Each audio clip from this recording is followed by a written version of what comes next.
né, com outros temas, até dar o período em que nós vamos reiniciar o estudo da Bhagavad Gita, aí já com, aí já com o novo método, para a partir de junho, tá bem?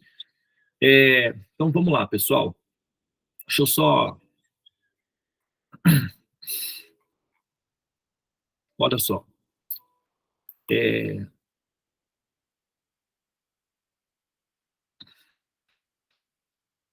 Interessante que o útero, né? O útero, ele é a realidade tridimensional do princípio Deus. Prestem atenção, é o princípio Deus. Deus é um posto, tá? É um arquétipo ocupado por uma pessoa. Só que, como a pessoa ela é integral, então ela assimila o arquétipo ou o posto. Então, quando você fala Deus, você está mencionando um posto. Você não está se referindo à pessoa. Tá? Ou, por exemplo, se eu disser porteiro do prédio, é um posto. Se eu disser motorista do ônibus, é um posto. Né? Se eu disser, sabe, a professora do meu filho, é um posto. Se você disser Deus, é um posto. Você está se referindo ao posto. Tá? Aí as características, porque ele é bom, porque ele é inteligente, porque ele é forte e tal, são atributos da pessoa.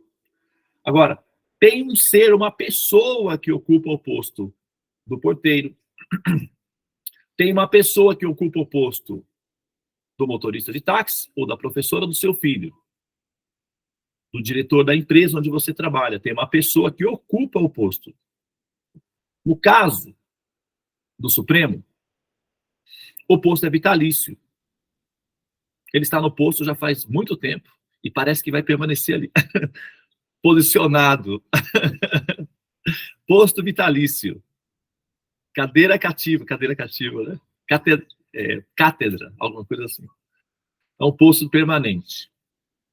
O posto do porteiro é volátil. A pessoa que ocupa o posto pode mudar. Guru é um posto. A pessoa que ocupa o posto é volátil, ou seja, volátil não, volúvel. Volúvel também não seria o adjetivo correto. Ela é, enfim, maleável. Ela pode ser alternada, tá? Então, quando nós falamos Deus, nós estamos nos referindo a um princípio. Esse princípio pode assumir diferentes formas. Tá? O princípio ele pode adquirir diferentes formas. A pessoa pode, né, se adaptar a essas diferentes formas, caso seja necessário ou não. Por exemplo, o porteiro, a pessoa que faz o posto do porteiro, ele pode vir com uniforme azul ou com uniforme amarelo. Se for pedido para ele vestir uma roupa mais infantil, porque o prédio tem muitas crianças, para divertir as crianças, ele o fará, desde que paguem aí no cachê extra, o que não está no contrato. Mas, enfim, a questão é a seguinte, quando a gente quer ver Deus, quando nós queremos olhar para esse princípio dentro da nossa dimensão, esse princípio chama-se mãe. Mas Devananda, já vem você de novo com essa história de mãe. Você não para, né? Não? Pelo seguinte, mas é porque você não conhece a minha mãe, Devananda.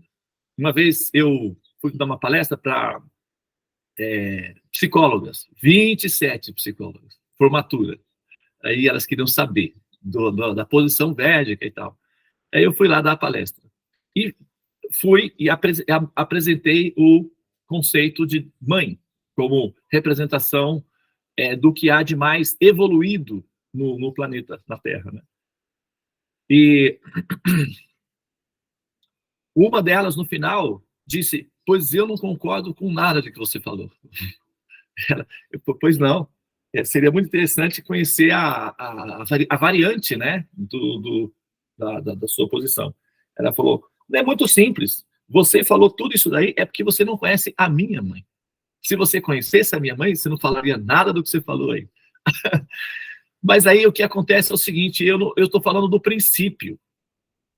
Tem que focar no princípio. Porque o porteiro do prédio, o arquétipo é uma pessoa educada, atenta e honesta. Esse é o arquétipo. Agora, se entrar uma pessoa que vai aproveitar a posição do porteiro para roubar os moradores, para, sei lá, olhar as mulheres, sei lá o que ele vai fazer. Aí é outro assunto, não tem nada a ver com o arquétipo. É o caráter do jogador ou da pessoa que vai, fazer uma má representação do arquétipo. Porém, o arquétipo permanece intacto, independentemente da má ou da incapacidade do jogador de representar o arquétipo. Pai é um princípio, é um arquétipo.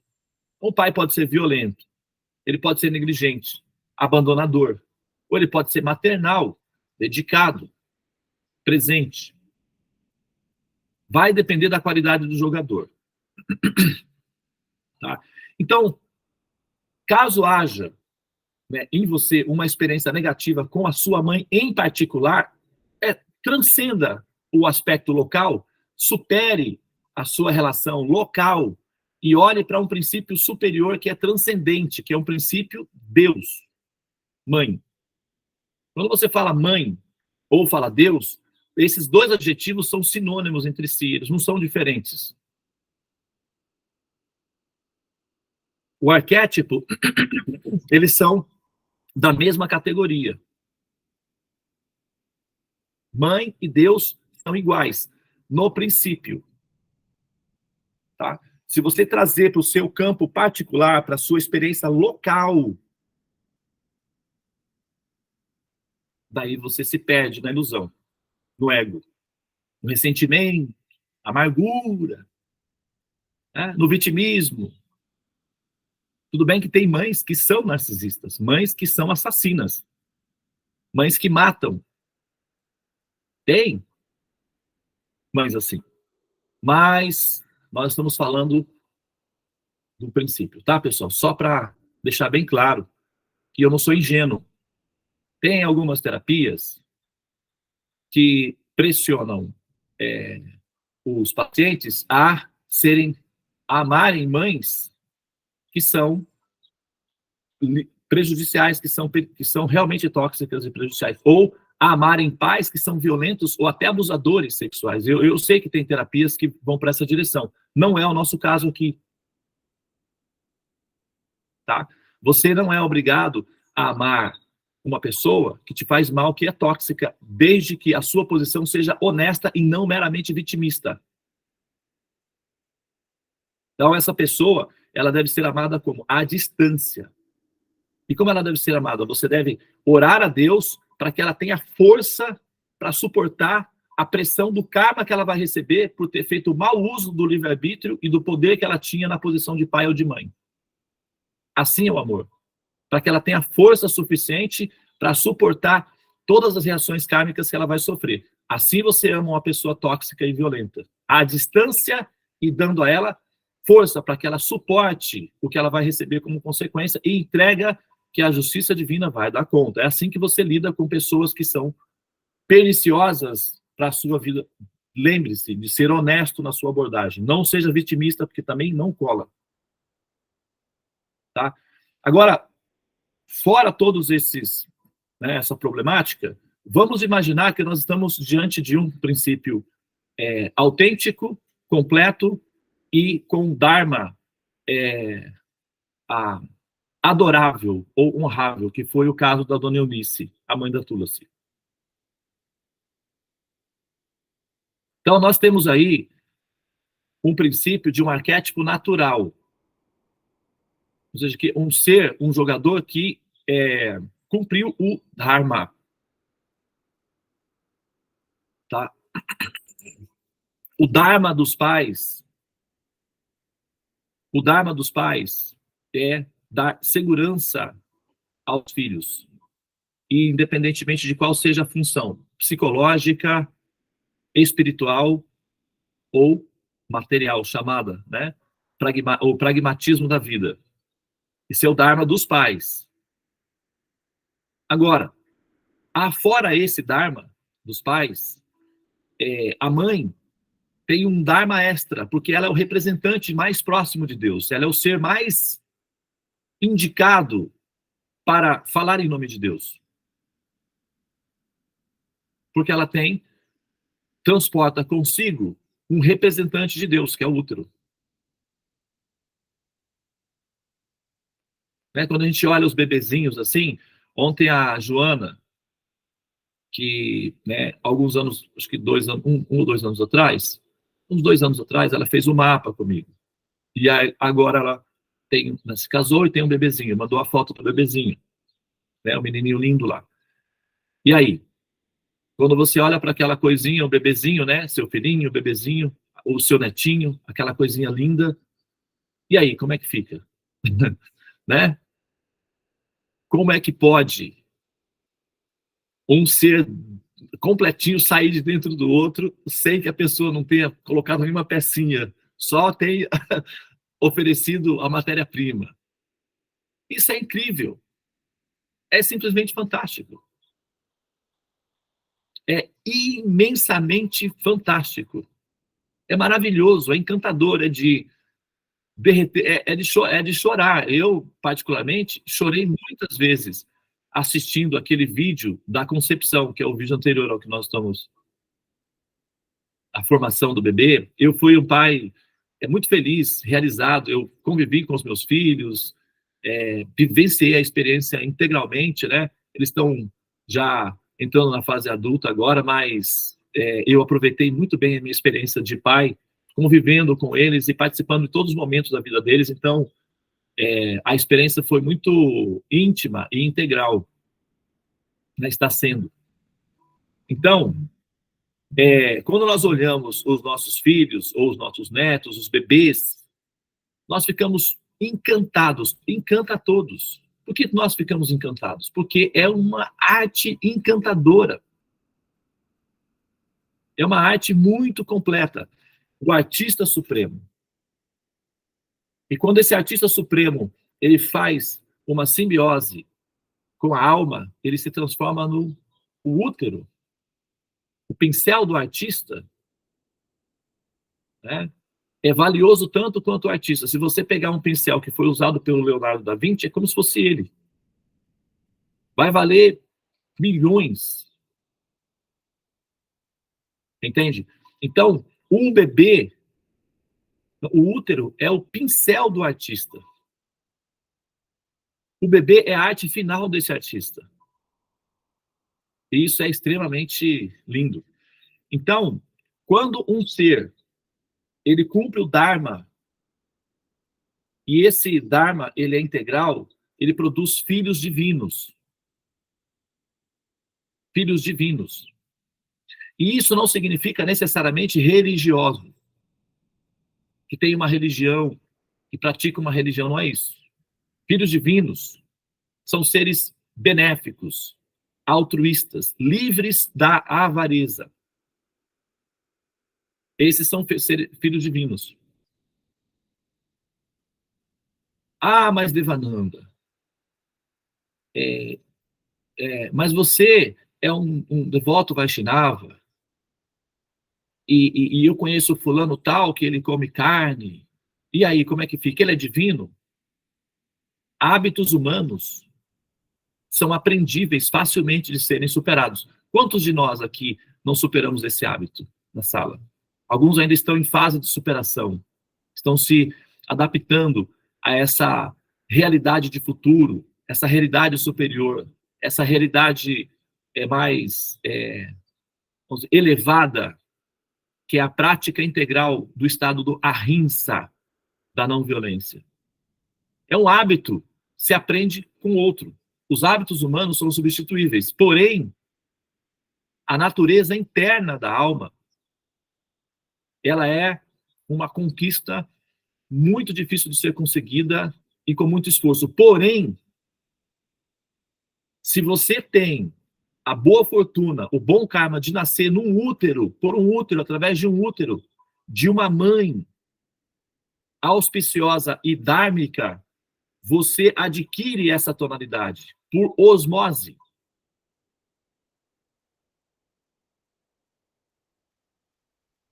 Né? Então, essa ação capilar de assimilar esse princípio ativo é recolhido no útero, quando você está nascendo.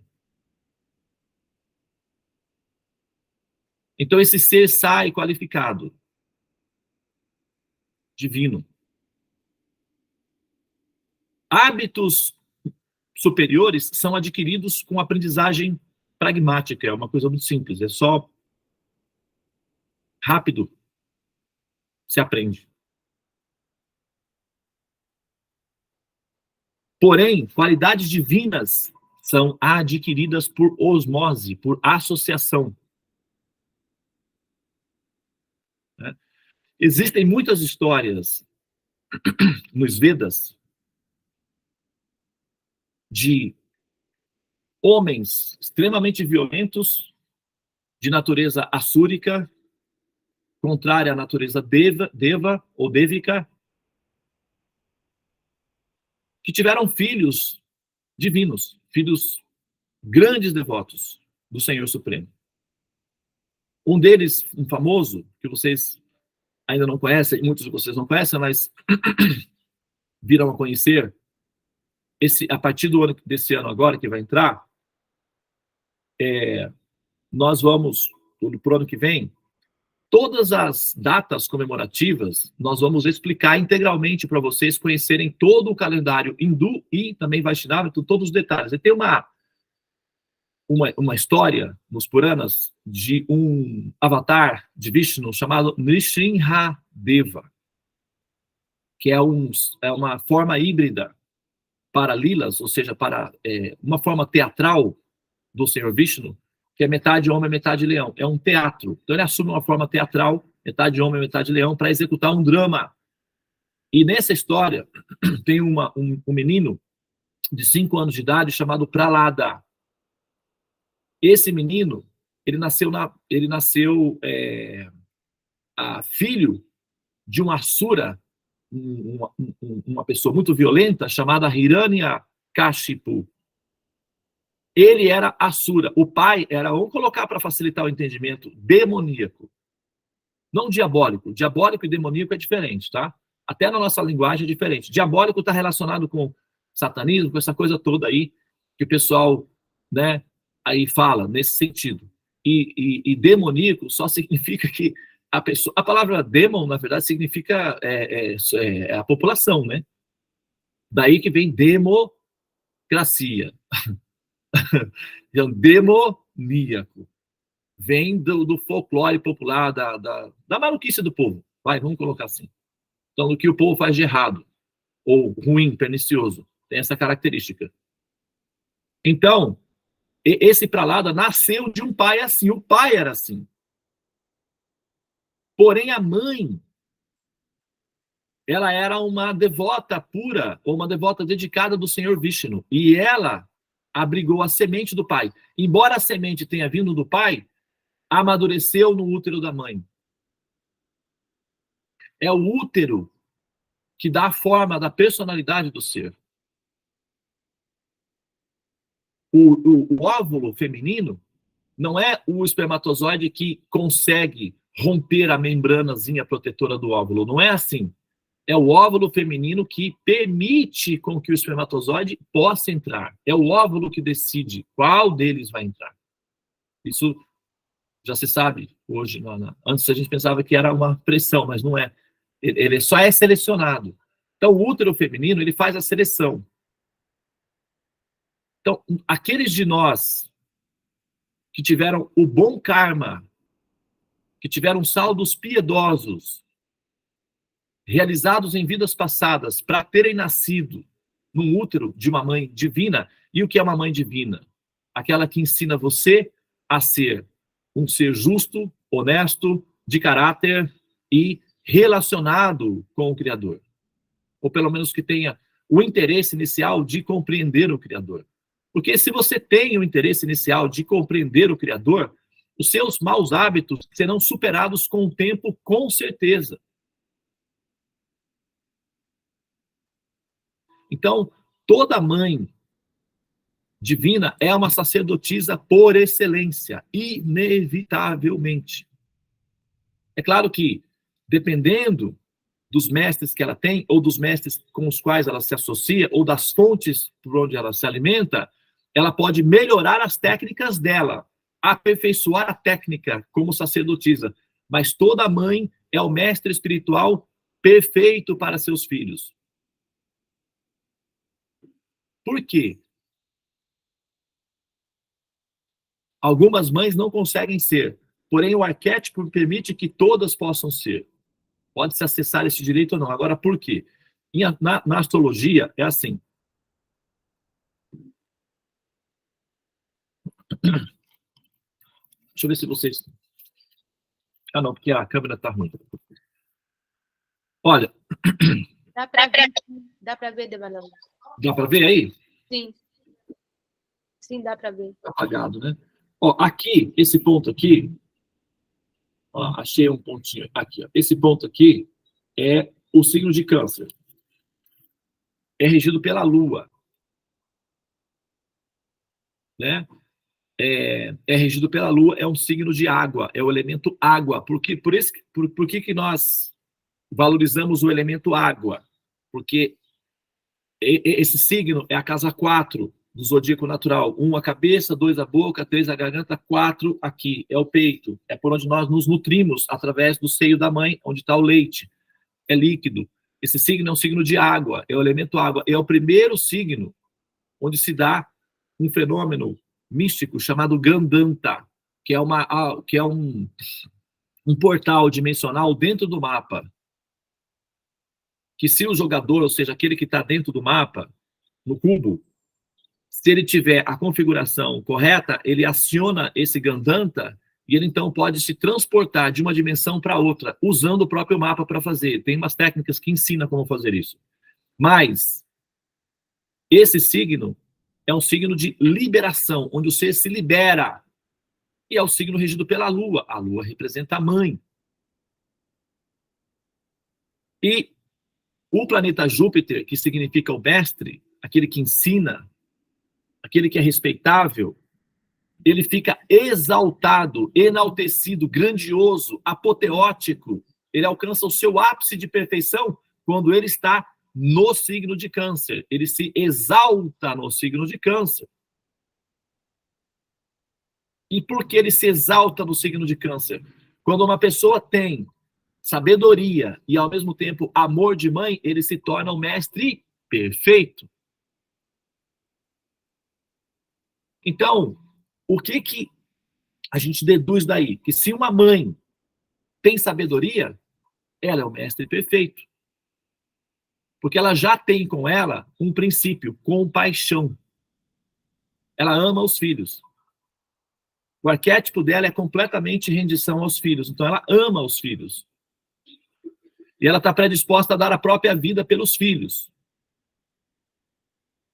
Se ela tem sabedoria para ensinar a esses filhos a serem seres evoluídos, então ela é um mestre perfeito, porque esse mestre, ele não quererá jamais, em nenhum momento, explorar ou maltratar o filho, que é o discípulo. Então, toda mãe, ao adquirir sabedoria, alcança a plataforma de um ser completo ou exaltado. Por isso, nós, da Seva, a gente conversa muito sobre isso daí quando nós estamos fazendo as reuniões. Para a gente pontuar ou deixar sempre diante de nós a nossa vocação, a nossa missão, a nossa motivação é transformar mães em mestres perfeitos.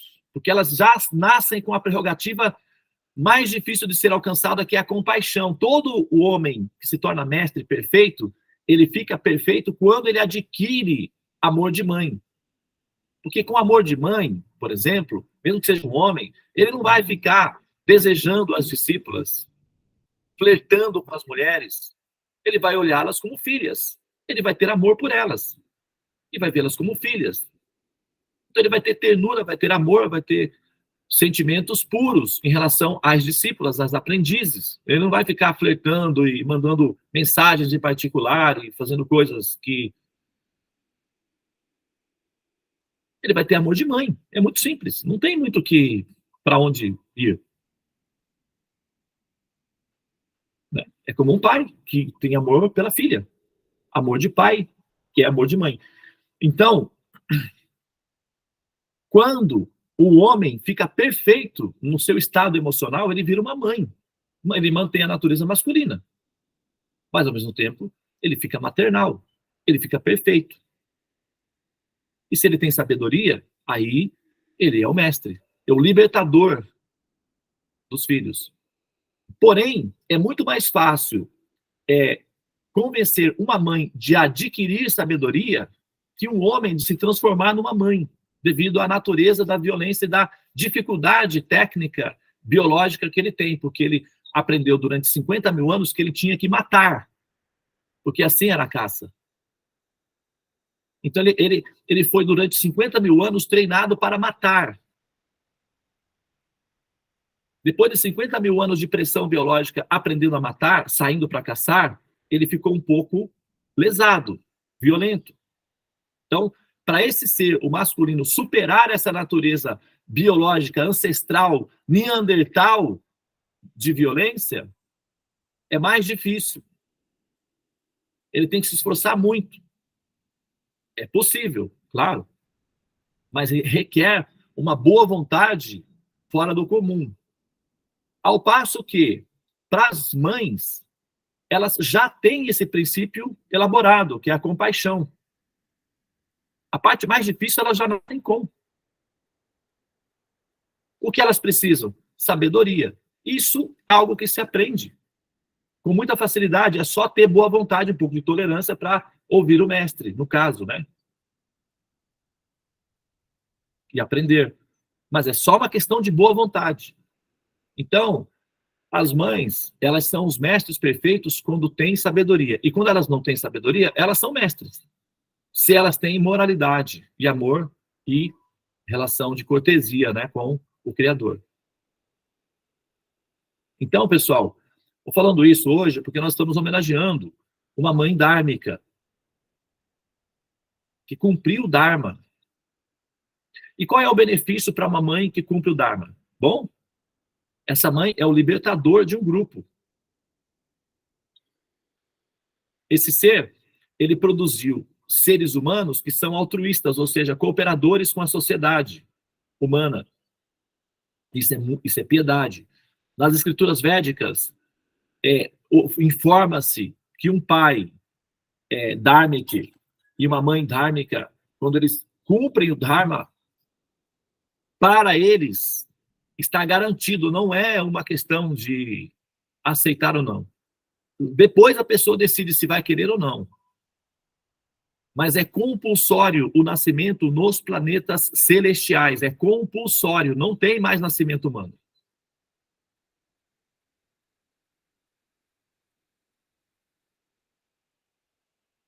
Então, esse ser nascerá nos planetas, no mínimo,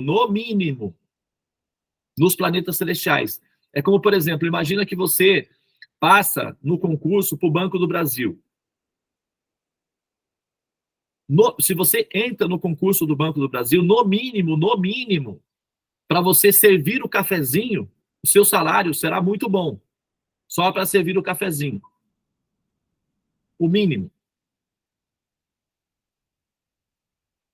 Garantias trabalhistas e tudo. Benefícios. Agora, isso é o mínimo. Então, quando o ser cumpre o Dharma, ele tem, no mínimo, nascimento entre os devas, que é a próxima fase. Os planetas celestiais. Agora, se esse ser tem um filho, que é um libertador, que é um devoto do Senhor Vishnu, um devoto puro do Senhor Vishnu, aí esse ser, ele passa, sim, pelos planetas celestiais, para tomar um banho de felicidade. Mas o destino dele é a transcendência absoluta. Ele despertará necessariamente no reino de Deus. É uma questão de tempo. O mundo é uma escola e tem uma produtividade e um objetivo específico a ser alcançado. Chamado mundo material, ele é uma incubadora. E o propósito dessa incubadora é amadurecer as almas. Quando elas alcançam a maturidade, essas flores, quando elas alcançam a maturidade no herbário, são recolhidos e levados à feira para serem vendidos. É assim que funciona. A incubadora produz almas maduras. Quando elas estão maduras, despertam no reino de Deus. É assim que funciona. Para isso, o mundo material, chamado mundo material, foi criado. É uma incubadora de maturar almas. E o Dharma é a fase madura da alma. Então, a gente tem aí, diante de nós, o exemplo de uma mãe dármica. E a nossa, né, amadíssima, querida, de todos nós, a Tulasi Devi, a Bhaktin Tulasi Devi, ela é fruto de uma mãe dármica e um devoto puro de Vishnu, o Senhor Supremo. Então, hoje, é um momento, eu sei que aqui na cultura ocidental, né, o processo é chorar, entrar em tristeza, né, e tal. É muito comum isso daqui. Inclusive, é uma espécie, tem entre os psicólogos 1 ano e meio de luto, normalmente para uma mãe ou um filho. Quando é uma esposa, 8 meses, 1 ano é suficiente. Até 2 anos para luto de uma mãe com um filho é tolerável. Após isso, é clínico. Tá?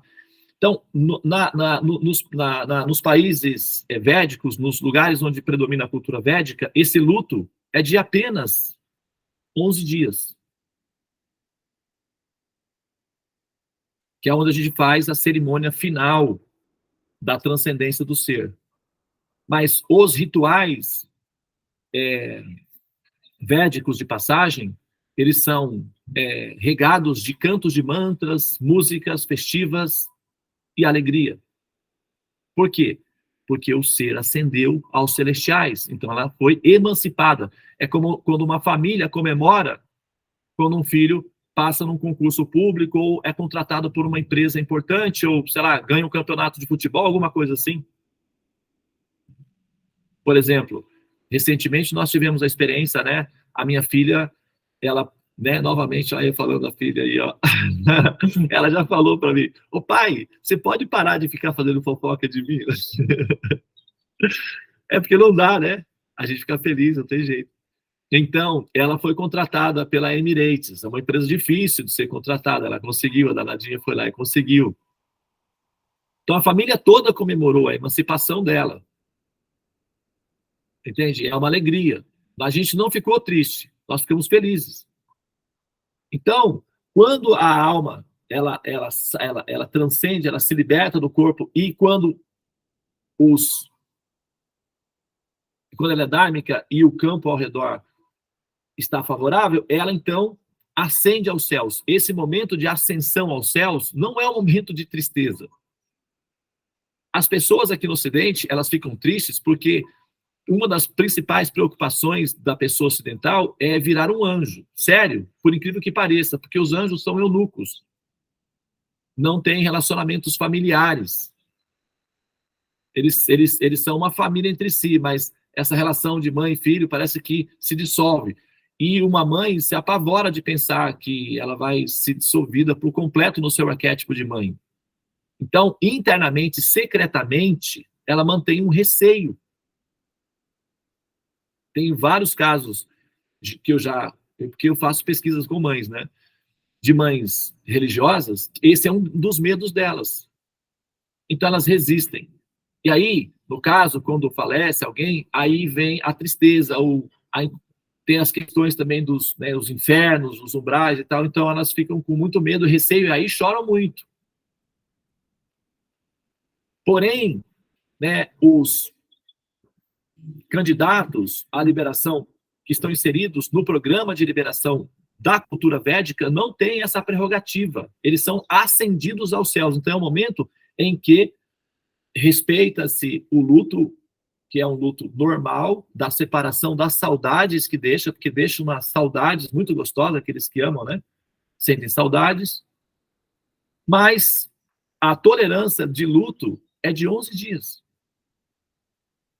um ano sofrendo. Para quê? Não é necessário. Inclusive, porque o destino do ser é muito melhor. Você tem que chorar porque, assim, né, por ter, quer dizer, não é que a gente vai fazer isso, mas você chora por saudades, por ter saudades. Não porque está triste porque a outra pessoa acendeu. Imagina se a gente estivesse aqui em casa chorando porque a minha filha foi contratada pela empresa. Como seria isso? Ela lá, como que ela se sentiria? Ela acharia que a gente está, tipo, só viajando, assim. O problema, talvez, entende? Se ela pudesse ver, a situação é completamente diferente. Então, todos vocês, para finalizar então a minha fala, para a gente, né, concluir aqui, todos vocês, todos aqueles que, assim, de boa vontade, voluntariamente, não necessariamente por fanatismo religioso, mas por consciência e boa vontade e uso do livre-arbítrio, que quiserem ser inseridos no programa de liberação da cultura védica, podem. Todas as almas podem, têm o direito. Dá um pouquinho de trabalho? Dá, porque tem que ficar me ouvindo. Não precisa me ouvir, pode ter outros mestres também. Mas tem que acordar assim, aí, ó, tá vendo só? Nossa, aí já complicou. Tem que acordar cedo, despertar com o sol, se acostumar ao sol. É luz, né? Vamos se acostumar com a luz. Nós estamos destinados a ela mesmo, então já vamos começar agora. Né? E aprender o conhecimento védico, você entra no programa de liberação. E ao entrar no programa de liberação védica, você também, ao liberar-se, tem acesso a um bônus. E eu vou falar sobre isso mais outras vezes. Você tem acesso a um bônus. Esse bônus está relacionado com o direito que você tem de, sabe, levar com você aqueles que você incluir na sua cesta, no seu pacote. A condição é que você terá que pagar o resgate por esse seu produto, nessa pessoa que você vai colocar na sua cesta, no seu programa. Mas qualquer pessoa que você queira inserir no seu programa devido à sua afetividade, não tem problema, você pode fazê-lo. A única condição é que você faça um pouco extra, um pouquinho a mais, para ter coeficiente suficiente para compartilhar com aquele outro ser. Porque você tem que pagar o resgate, ele não tem condições, você paga o resgate dele. É o princípio de Jesus. O que ele fez? Pagou o resgate pela humanidade toda. E você, mãe, filho, pode pagar o resgate para os seus familiares. Dá um pouquinho de trabalho? Dá. Mas é assim mesmo, faz parte do jogo da existência. Se quiser levar aqueles que você ama, é só pagar o resgate. Liberte-se a si próprio primeiro, evidentemente, e você terá condições de libertar aqueles que estão próximos de você. Esse é o preceito védico. E tem uma lógica por detrás disso que eu não vou entrar nos detalhes agora, tá? Então, vou concluir aqui a minha fala. Eu acho que vou sugerir, né, que todos vocês, agora, nesse momento, para nós fazermos uma homenagem final, né, formal, à mãe da Tulasi e às mães, né, as nossas mães, as mães que fizeram o papel de mãe, porque às vezes, né, você não teve a mãe, ou a mãe foi substituída pela tia ou pela avó, enfim, né, a mãe, tá? Eu vou pedir que vocês, por favor, abram as câmeras, por gentileza. Vamos lá.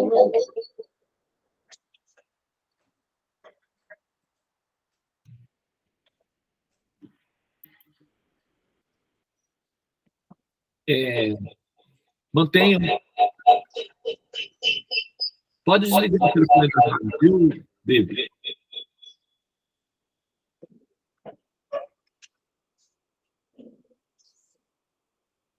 Rara, querido, desliga seu microfone, tá? Por enquanto. Muito bem. Nós vamos dar, então, uma salva de palmas, né, para a mãe da Tulasi e para a Tulasi por ter esse bom karma de ter tido uma mãe dessa dimensão, né? E nós somos muito afortunados também por poder ver né? Ter olhos para ver, ter nossa faculdade intelectual, as nossas faculdades intelectuais, né? Estarem boas para poder ouvir esse conhecimento, porque, né, isso é um bom karma. Poder ouvir essa informação, esse conhecimento, é um bom karma. Já é um bom karma. Você já está criando bom karma para você só de ouvir o conhecimento védico. Já cria bom karma para você. Então, nós também somos almas afortunadas por estar vivendo esse momento da ascensão de uma mãe dármica. Isso é uma experiência positiva para todos nós, que nos purifica. A ascensão dela nos purifica. Tá? Então, eu vou pedir que vocês, por favor, pausem os seus telefones, deixem o telefone paradinho, tá? Vou dar um minutinho para você organizar aí. Porque quando você fica com o telefone mexendo, dá vertigem aqui para mim. Entendeu? Então, eu prefiro que você mantenha o telefone pausadinho. Que aí eu consigo me concentrar aqui melhor, tá?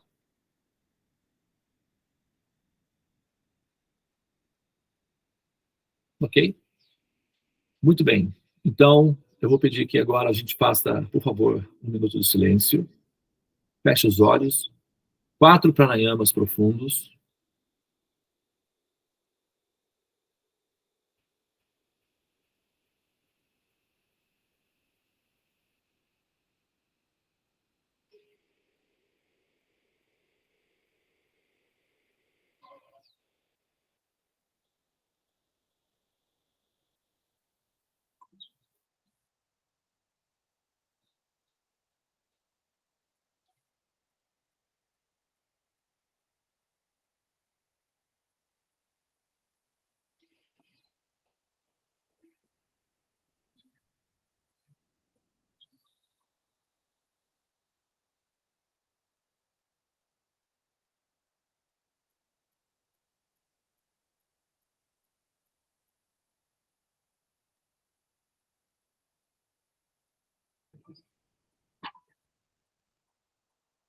Muito bem.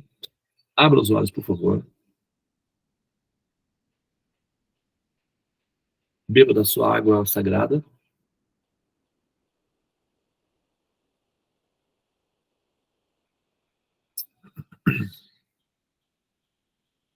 Aqueles que não têm água, feche a câmera, pegue o seu copo e beba. Pode fazê-lo. Sempre que tiver o sadhana, já venha com água. O elemento água é exaltado no nosso sadhana. É onde a sabedoria, Júpiter, se exalta. Então, o elemento água é o elemento que predomina no nosso sadhana. Apesar de que o nosso objetivo é alcançar o princípio Agni, que é a luz, o elemento fogo, a base que nos permite chegar a esse ponto é o elemento água. Júpiter é plasma ou fogo. E o câncer, o signo, é água. E onde o fogo se exalta? Na água. Mas, Devananda, o que é isso? Chama-se paradoxo. O conhecimento védico aceita paradoxos. Então, ele é compatível com pessoas que entendem paradoxos. Ou pelo menos que querem entender, né? Muito bem. Então, agora, nós já nos purificamos aqui, né, no elemento sagrado, o elemento água, que é o princípio mãe, para onde nós estamos indo. Agora, eu vou pedir que você toque a sua mão esquerda no coração, tá?